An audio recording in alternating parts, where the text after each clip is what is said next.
Muy buenos días, un gusto saludarlos de nuevo, iniciando con esta semana correspondiente al 10 de septiembre del año 2022. Estamos en fechas patrias, entonces bienvenidos y bienvenidas. Nos está costando ahorita grabar, pero esperemos que se pueda grabar. Si alguno de ustedes lo saca el sistema, me hace el favor de volverse a conectar, por favor. Es lo que estamos buscando en este sentido, que podamos tener esa oportunidad de seguir recibiendo las clases. Bueno, vamos a observar si eso me está diciendo. Conseño Cintia Michelle Hernández Molina e Ingrid Flor Jiménez. El sistema la va a sacar de la reunión, entonces por favor se conectan de nuevo. Bueno, entonces estamos. Voy a volver a grabar, perdón.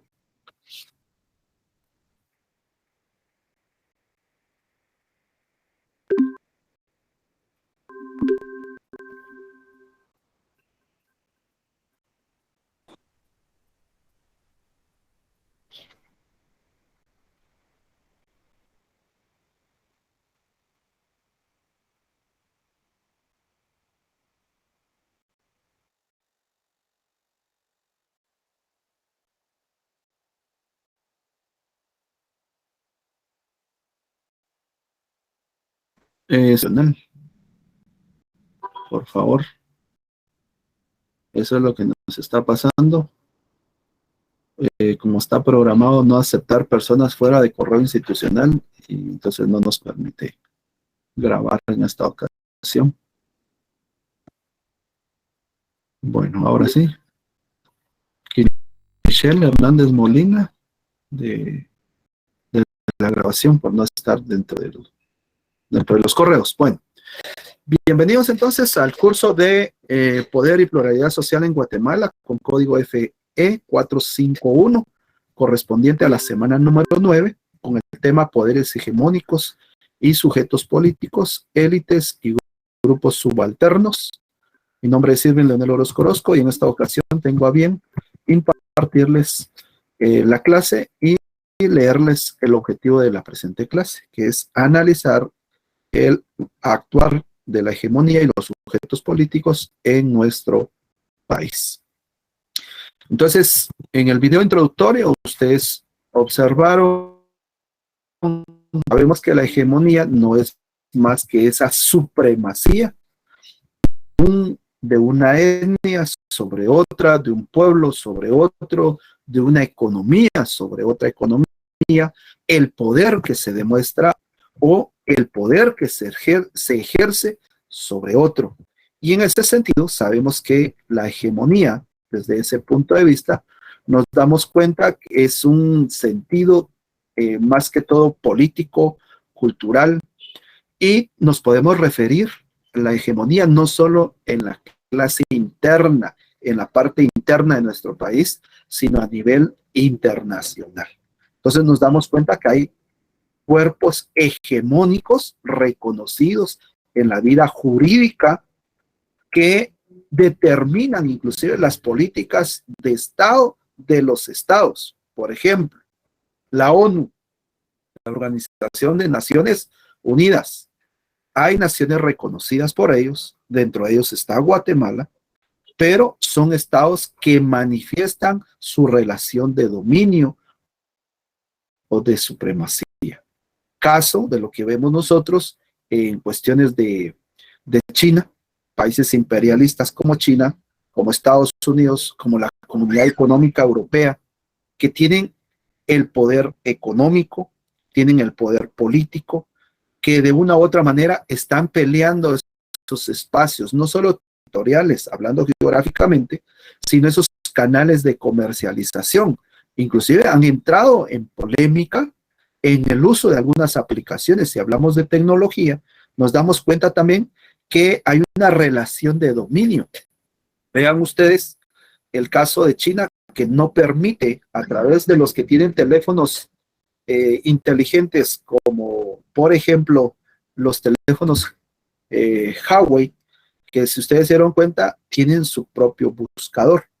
hay un empoderamiento de tecnología, disputa de esos mercados tecnológicos y que de una u otra manera no se permite si no tienen, por ejemplo, el Play Store, automáticamente no puede instalar aplicaciones propias de Google, por ejemplo, en el caso que nosotros tenemos.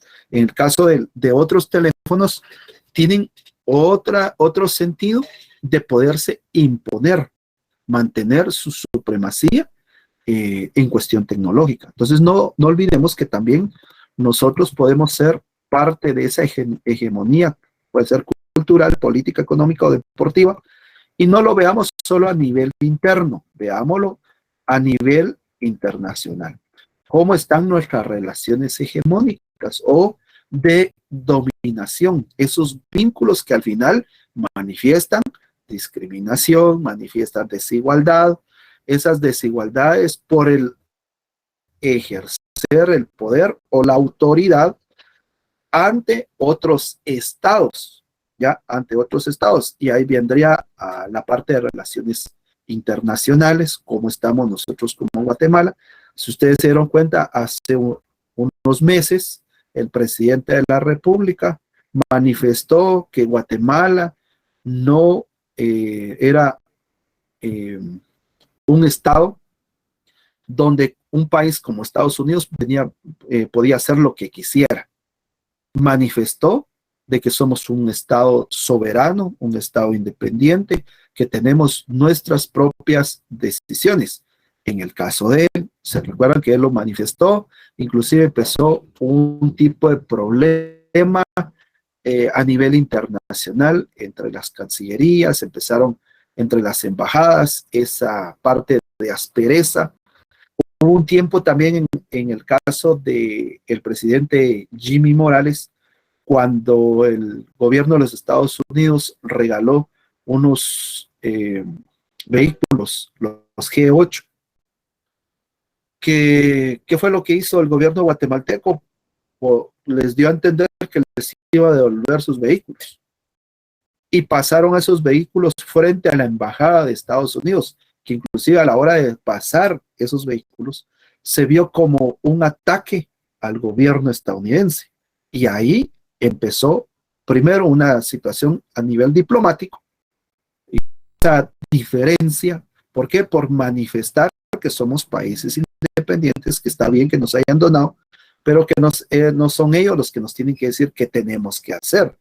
Entonces, pero es esa dominancia que existe de parte de los países imperialistas, los países que tienen poder económico, poder político.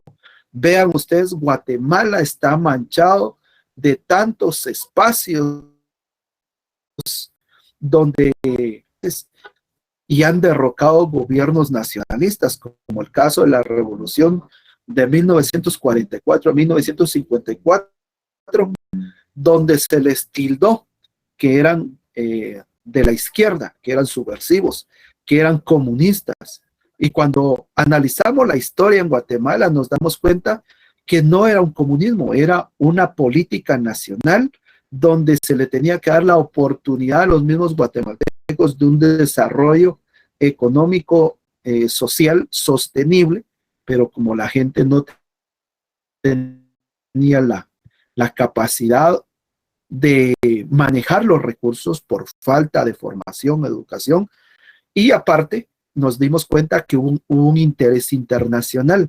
En el caso de la compañía, la United Fruit Company, la frutera, que como fueron expulsados del país, pues automáticamente ellos nos tenían como patio trasero, como la finca que daba esos frutos que ellos podían sacar de Guatemala y poderlos llevar a otros países y exportarlos a su propio país también, pero en esa política nacional de 1944 a 1954, en la revolución, atentó a los intereses de esta gente, pues hubo un derrocamiento.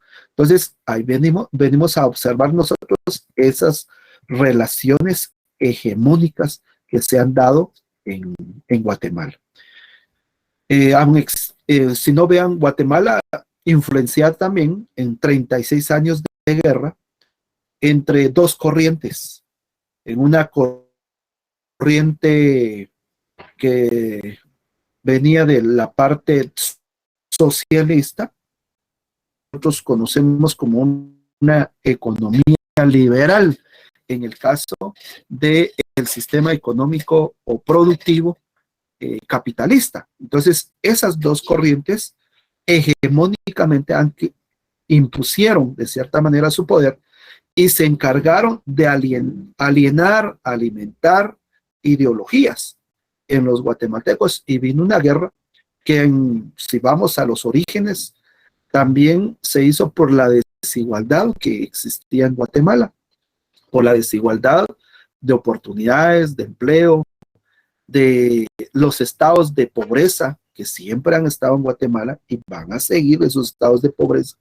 Recuerden que nuestra naturaleza siempre ha sido pobre. Nosotros nacemos sin tener nada. Nosotros somos los encargados de construir en este sistema económico-social, de construir y generar riqueza para nosotros y para otros también.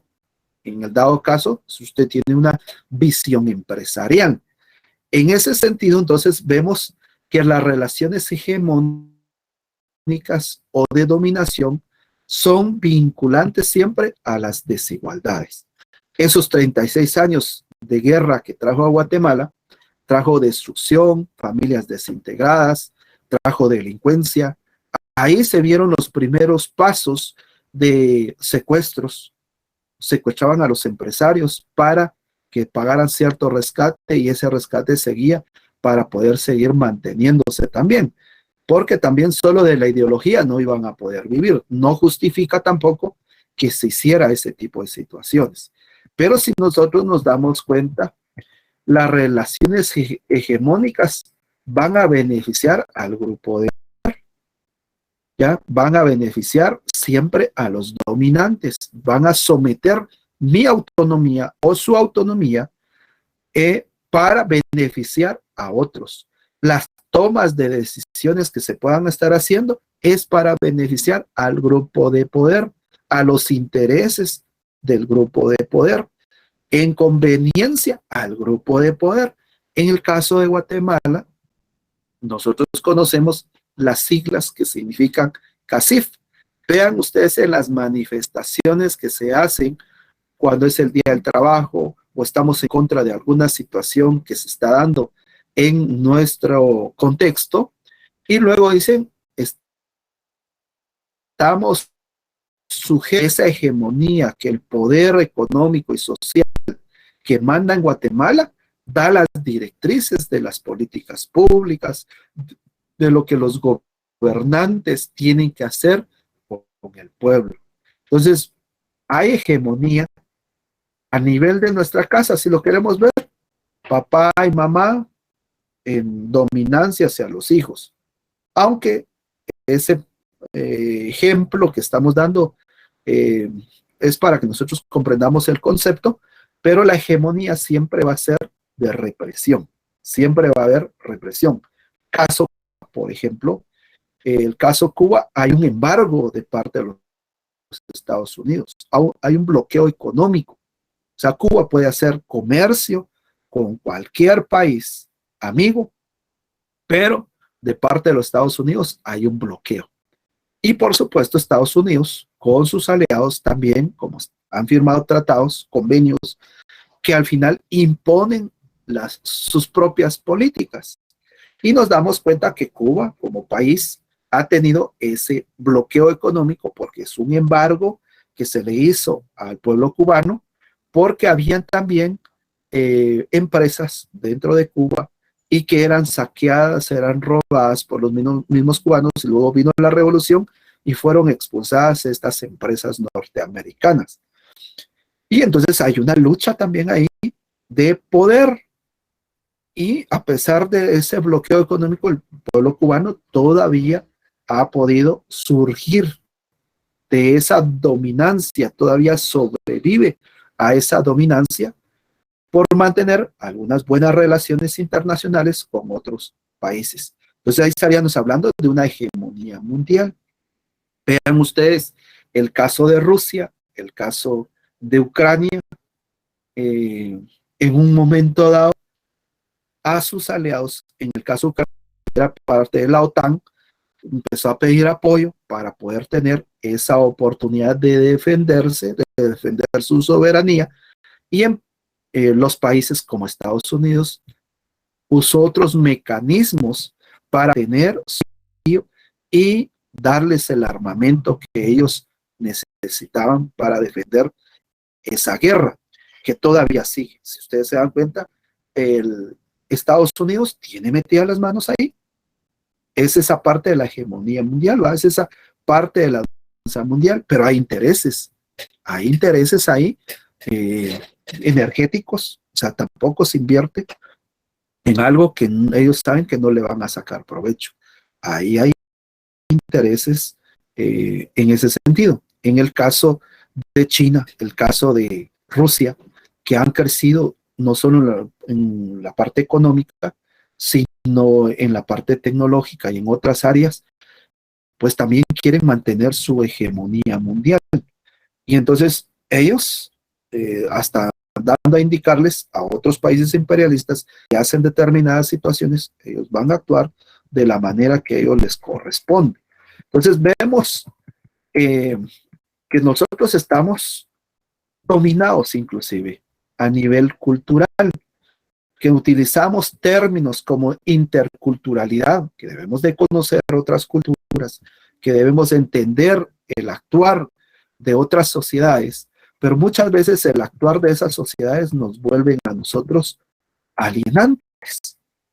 Y nuestras generaciones, nuestros jóvenes, al final toman esos conceptos que en otros lados se pueden estar dando.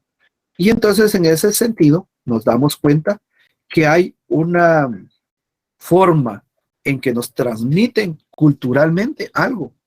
Y en el caso, ¿dónde vienen los gritos que imponen la moda? Anteriormente un pantalón roto significaba pobreza. Hoy un pantalón roto significa que usted anda a la moda, que usted está de acuerdo a, por medio de los medios de comunicación, por los artistas, la forma que se visten los artistas, el outfit que se habla, ¿verdad? Que vaya relacionado con su estatus, su clase social, que demuestre que el hecho de ir bien vestido, con ropa de marca, zapatos de marca, el vestuario que pueda tener, la riqueza que usted puede tener, entre comillas y subrayado. Nos damos cuenta que al final la gente que más tiene es gente que es más humilde, más sencilla para vestir. Su concepto está en diferente forma, pero al final lo que le interesa es vender. Y entonces buscan canales de comercialización, buscan publicidad, buscan promocionar su marca, establecer su marca en el mercado, y las personas que son objeto o el objetivo meta, pues simplemente son las personas que empiezan a consumir este tipo de productos porque quieren mantener un status quo, una forma de decir, este es mi estilo de vida. De hecho, tampoco se le niega porque estamos en libertad de hacerlo. Si usted tiene el dinero, tiene el gusto, tiene la preferencia por vestirse de la manera que usted debe vestirse, vístase como quiera. Pero a lo que vamos es que nos imponen modas, al final nos imponen modas. Y somos los que estamos en clases medias o en otra clase, la clase baja, las que queremos copiar lo que la clase dominante nos indica. Y culturalmente nosotros nos acercamos a ello. Y entonces, esto de una vez lo podemos hacer una referencia si somos sujetos o somos sujetos políticos. Y entonces nos damos cuenta que desde hace más de 500 años nosotros teníamos nuestra forma de vida. Nosotros, me refiero a nuestra identidad, me refiero a nuestra cultura, nuestra manera de vivir. pero que al final hubo dominancia también. ¿Por quién? Por los europeos, en este caso, los españoles, que impusieron. Por eso cuando yo tuve la oportunidad de hablar con ustedes la anterior vez, el concepto no es conquista, el concepto es una invasión. Y en una invasión que hay dominancia, hay hegemonía, una imposición de cultura. El hecho que las personas se castellanizaran, por ejemplo, es una imposición de cultura, y que los pueblos mayas hayan sobrevivido con sus propios códigos de expresión hasta la fecha, es una lucha que se ha tenido durante años, porque lo que se procuraba era de que se castellanizara a todos. Las mujeres relegadas ¿a qué? A situaciones del hogar. Entonces, ahí hay una dominancia del varón sobre la mujer. ¿Quién dice que nosotros los varones no podemos hablar en cuestiones domésticas? Pero hay un modelo, hay un paradigma que marca mucho la parte que la mujer es para las cuestiones del hogar y el hombre es el encargado del trabajo. Hoy nos damos cuenta que la mujer aporta de igual manera que aporta al hombre. Y si aporta de igual manera, tiene las mismas obligaciones y tiene los mismos derechos, deberían de aportar de forma equitativa. Nos damos cuenta de estos casos de hegemonía a nivel laboral, donde se manifiesta los dueños y la gente que trabaja, el proletariado. En el gobierno nos damos cuenta de la burocracia que existe dentro de la contratación de los sujetos o de ese talento humano o de ese recurso humano que están dentro de las instituciones, pero que al final se vuelven parte de un sistema que a lo mejor no quiere que sean productivos, un sistema que a lo mejor lo que quiere es mantener una sociedad quieta, porque hay otro grupo dominante que se encarga de que hagan lo que se quiere que se haga para mantenerlos de esa misma forma, de ese mismo estilo, de ese mismo tipo de vida. Nos damos cuenta que aparte de esto hay dominancia, una dominancia oculta. Hay poderes ocultos dentro de todo ello. El caso del narcotráfico, por ejemplo, hay dominancia que no son de acuerdo a la ley, pero hay sujetos políticos ahí que manejan recursos de ellos para poder tener mercados libres, poder transitar de forma libre, y tienen esa influencia dentro del gobierno. Entonces, y hablemos de gobierno, no solo de la parte del ejecutivo, las instituciones que están en el ejecutivo, personas que están ahí dentro de las instituciones que han permitido que esa parte del poder oculto que existe en la sociedad, pues se manifieste dentro de las decisiones de la misma sociedad, y que a lo mejor alguna de nuestras familias está involucrada o ha sido partícipe o ha sido víctima de alguna situación de esta naturaleza. Entonces vemos que también las prácticas culturales, lo que ustedes están observando ahí en la parte de la hegemonía cultural, nuestras prácticas culturales han sido de dominancia. O sea, el caso de españoles y la cultura maya, por ejemplo. En el caso de la política, veamos nosotros cómo nos imponen, poniéndolo así más fácil, incluyendo la economía, las políticas macroeconómicas, como el neoliberalismo,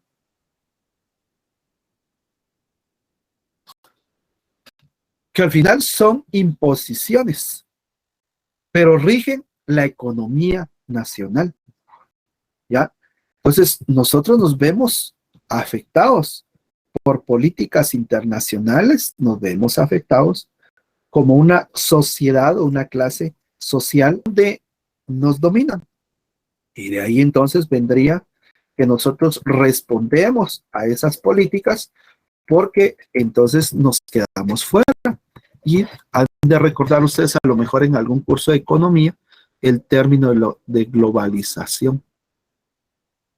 Entonces nos han dicho, bueno, si somos un país que no entramos a la globalización, simplemente vamos a relegados a cierto estatus. Y de hecho es así, o sea, si nosotros tampoco nos metemos a la sana competencia, pues vamos a quedar fuera de esto, de los beneficios que pueda tener. ¿Y qué nos corresponde a nosotros como países en vías de desarrollo, países mundistas, países periféricos, con el apellido, el nombre que nos quieran indicar? Pues firmar tratados de libre comercio, buscar no caminar solo, sino buscar otros países para poder tener esos espacios de participación. Como el caso de Centroamérica, que sea un solo bloque y que permita también tener un nivel de participación en lo económico, en lo social, en lo cultural, en lo político. Y en la parte que nosotros nos podemos dar cuenta es qué estamos haciendo nosotros, pues, para no ser en la parte deportiva, por ejemplo. Vamos a poner, ahorita hay un tema interesante, actualizado, como es el COI, el Comité Olímpico Internacional. Hoy se está diciendo que a partir de una fecha de octubre se va a dejar de participar a nivel internacional. Los atletas van a dejar de participar a nivel internacional.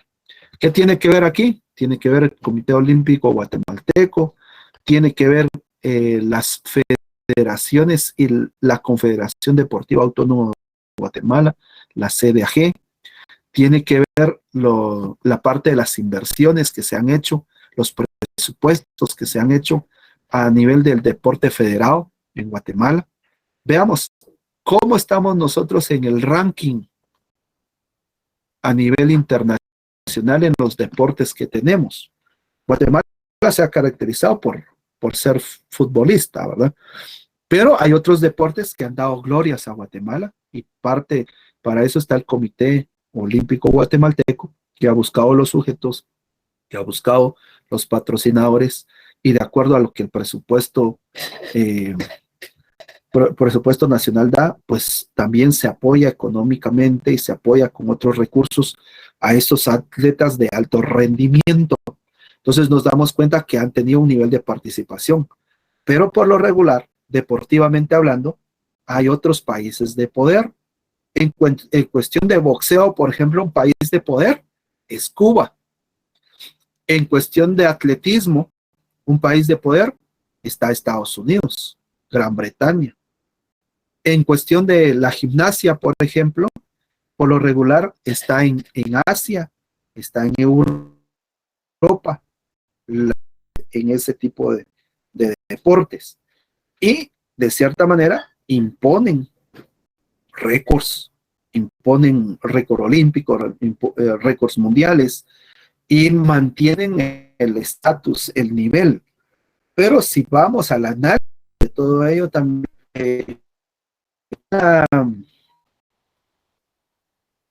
son superatletas, al final son superatletas, independientemente, porque ellos al final rebasan los límites de su propio poder, del poder de su propio cuerpo. Entonces, han creado tecnologías para poder ser todavía más rápidos, más fuertes, para poderse mantener dentro de esa hegemonía deportiva. El fútbol, por ejemplo, estamos hablando de Argentina, estamos hablando de Brasil, como en el caso de América, como poderes del fútbol. Si vamos a nivel centroamericano de CONCACAF, estamos hablando de México, Estados Unidos y a Costa Rica, que son los que han destacado en cuestiones de este deporte. Guatemala también lo ha hecho. Hace poco vimos nosotros la clasificación que tuvo Guatemala también para un mundial, que muy pocas veces escuchamos ese tipo de información, porque hay una hegemonía de otros países que se mantienen y mantienen un estatus en cuestión de ser de élite en ese tipo de deporte. Cuando hablamos de hegemonía cultural, esta se manifiesta a través de agentes culturales y agentes como la educación.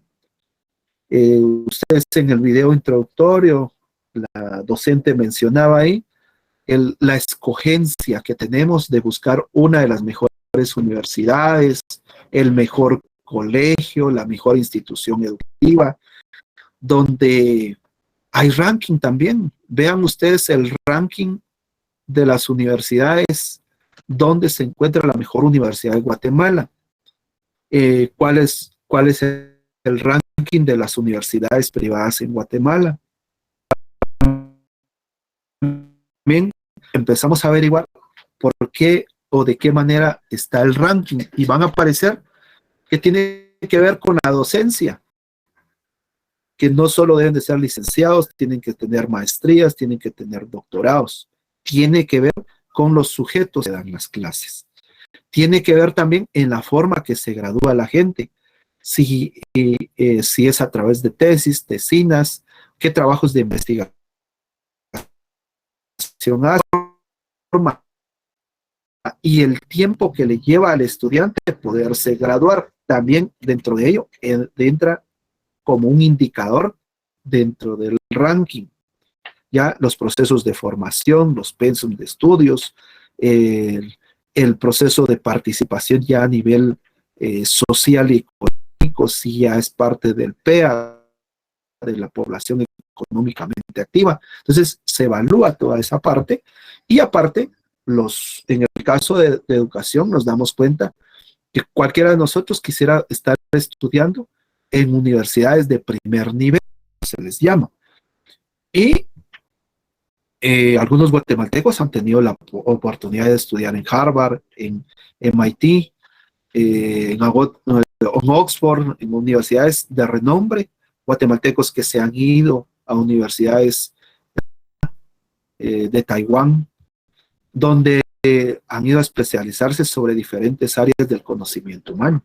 Hemos tenido la oportunidad. Hoy, con la universalización de la educación, usted puede estudiar en cualquier universidad, sentado, teniendo lugar para una computadora de forma remota. Usted puede estar estudiando desde casa y teniendo esa misma educación de primer nivel. Entonces lo podemos hacer.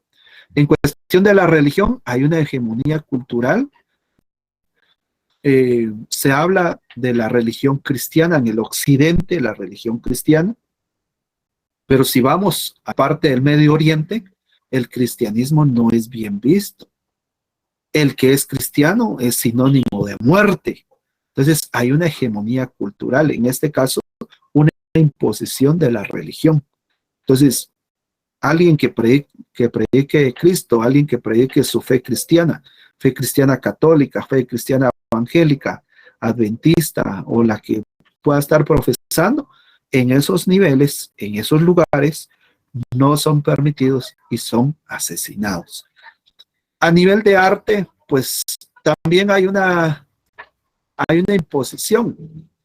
Y vean el caso de Guatemala, por ejemplo, con las estelas mayas. ¿Dónde están las estelas mayas? ¿Están en Guatemala? No. Se las llevaron de Guatemala. Uno está en París, otro está en Alemania y el otro está en España. Entonces, ¿qué está pasando? Simplemente hay una imposición. Puede ser que no llenemos las condiciones adecuadas para tenerlos, pero ¿qué están haciendo nuestra cultura fuera de Guatemala? Exhibida en lugares fuera de Guatemala. Y entonces también encontramos una hegemonía cultural, lo que hablamos hace un momento de la publicidad, de la promoción. ¿Para qué? Para que nosotros seamos sujetos de consumo. Y en este caso, el hecho de tener un teléfono inteligente, hay muchas personas que tienen teléfonos inteligentes de alta gama o de media gama, pero a veces solo lo utiliza para poder comunicarse por teléfono o simplemente tal vez algún tipo de aplicación para comunicarse y no explotan la capacidad que tiene ese recurso tecnológico para poder ser productivos en otras áreas. Entonces nos damos cuenta que nos inyectan mucha alienación cultural en moda, en uso de las cosas, para qué queremos las cosas, de hecho. Entonces somos al final una sociedad consumista. No es por hablar de las mujeres, pero vean, hay mujeres que son apasionadas, ya sea por la ropa, por las botas, por los anteojos, por los teléfonos, y siempre quieren estar a la moda. Una mujer, por ejemplo, para vestir en su outfit, tiene que, el cincho va con sus botas, la blusa hace un contraste con el color del pantalón o de la falda, con el chalequito, no sé, la forma que ellas se quieran vestir, pero lleva en lo que quieren dar a entender. Y somos parte de eso. Hay personas que son muy consumistas por lo mismo de mantener un estatus quo. Y en cuestión de hegemonía política, podemos ver las relaciones internacionales, lo que hablábamos, caso Guatemala, por ejemplo, para manifestar que no estaba peleando con las políticas de los Estados Unidos, vino y fue y apoyó ahora al gobierno ucraniano, hizo una visita como representante del Estado de Guatemala a Ucrania. Y esa es pura política internacional, porque está manifestando las buenas relaciones con un país como Ucrania, que donde el intercambio cultural en nivel educativo, hubieron algunos acuerdos a los que se llegaron, pero también es una manifestación que Guatemala no está rebelde ante la dominancia de la política estadounidense. Y es una forma de decirle, no, nosotros somos de los suyos, no estamos en contra, pero sí estamos en los países que nos llevamos bien. Entonces nos damos cuenta, hay estrategias a nivel político para poder manifestar este tipo de situación. En cuestión de la hegemonía económica, pues está la supremacía de los países de poder, como el caso de los Estados Unidos, la Comunidad Económica Europea, China, Rusia, en este caso, la hegemonía deportiva, que ya lo dijimos, que al final es a nivel competitivo, no es recreativo, para eso está la educación física, pero a nivel deportivo, como es competitivo, hay que mantener también esos niveles de formación y entrenamiento de alto rendimiento. Entre las clases dominantes vemos que que a veces nos dominamos por cuestiones ideológicas y en otros casos por la fuerza. En el caso de las clases dominantes de forma ideológica, nos hemos dado cuenta entre el idealismo, el materialismo, las relaciones dialécticas de las cosas. Entonces nos damos cuenta que algunos de nosotros pensamos de una manera y esos pensamientos es también por concebir de la clase dominante el mismo pensamiento. Nosotros estamos en gobiernos de un modo de producción capitalista bajo una línea liberal. Entonces vemos, por ejemplo, en Guatemala dos líneas, los conservadores y los liberales, solo para ver el tipo de ideología que tenemos en Guatemala. Mediante la fuerza, pues simplemente están las fuerzas de represión, que podemos decir en un cierto momento, como la Policía Nacional Civil, el Ejército, para mantener la dominancia dentro del país. Caso Ichihuán, caso Tajumulco, caso en Sololá, por ejemplo, que se están dando a las malas. Inclusive la misma ley, si usted no quiere las buenas, hay sanciones de parte de la ley. Y en el caso de los sujetos políticos, que sabemos que hay principios estructurados diferentes, pues va a depender de los intereses de los que están atrás de todo este proceso. Y en este caso, hoy empezamos a ver sujetos políticos a nivel social, gente que está en la política partidista, Y esta gente empieza a mostrar la cara buena de ellos, ¿verdad? Esa cara bonita, pero ¿para qué? Para ganar votos. Pero nosotros que estamos a nivel universitario debemos de analizar nuestro voto, sonarlo y hacer que esas personas no solo nos muestren la cara bonita, sino que veamos cómo vive en casa. La clave es cómo vive en casa. Si en casa vive bien y eso lo transmite a la sociedad, son sujetos políticos que vale la pena apoyar. Pero si en casa vive mal y ante la sociedad está aparentando un tipo de vida diferente, entonces es de analizar, porque lo que no se hace bien en casa no se va a poder hacer bien en la sociedad. Clase, Dios me los bendiga, nos saludamos la próxima semana.